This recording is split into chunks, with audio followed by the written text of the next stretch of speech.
Welcome to my channel Roopa channel. ఇవాళ మనము గాండ్రించిన కప్ప అనే కథ గురించి తెలుసుకుందాము. ఒకరోజు పుట్టలు గుట్టలు దాటుకుంటూ హడలిపోతూ తన గుహలోకి వచ్చేసింది సింహం గాబరాను గమనించిన నక్క గబగబా వచ్చి సింహం అంతగా భయపడ్డానికి కారణం ఏమిటని అడిగింది. సింహం ఆయాసంతో వణుకుతూ చెప్పింది, మామూలుగా కొలనులో మంచినీళ్లు తాగి గట్టు ఎక్కాను. అంతలో పెద్ద పెద్ద అరుపులు వినపడ్డాయి.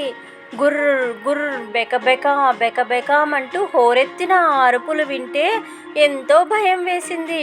అటు ఇటు చూశాను, ఎవరూ కనపడలేదు. సరికదా, ఆ అరుపులు ఇంకా భయంకరంగా పెరిగిపోతున్నాయి. ఈ అడవిలో ఏదో దొంగ మృగం వచ్చి ఉంటుంది. నన్ను చంపడానికి ఏ దయ్యమో వచ్చి అరుస్తుందని నాకు భయం వేసింది.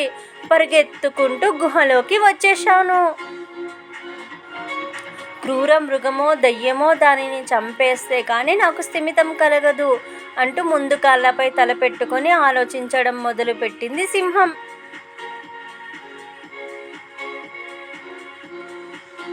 నక్కకు విషయమంతా అర్థమైంది. ఆ అరుపులు ఇదివరకు ఎన్నోసార్లు విన్నది నక్క. అందుచేత దానికి భయం కలగలేదు.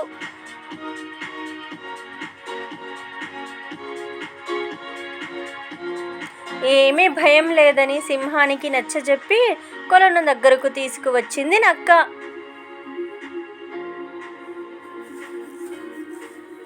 బిగ్గరగా అరవమంది. ఆ అరుపులు విని శత్రు మృగం బయటకు వస్తే చంపివేయచ్చని ధైర్యం చెప్పింది నక్క. సింహం కొంచెం ధైర్యం తెచ్చుకొని బిగ్గరగా అరచింది.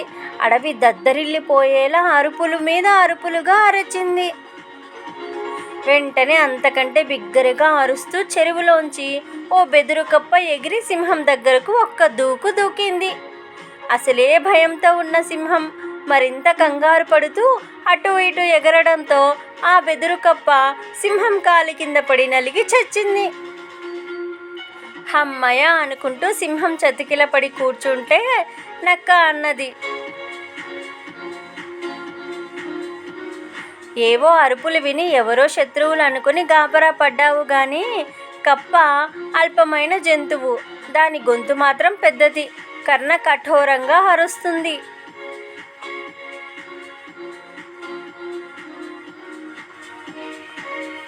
బలం లేనివాడు ఇలాగే అరుస్తాడు. అందుకే బూకరింపులు బలహీనుని ఆయుధాలు అంటారు పెద్దలు అని హితవు చెప్పింది నక్క. నా ఈ చిన్ని ప్రయత్నం మీకు నచ్చినట్లయితే please subscribe my channel. Thank you for watching.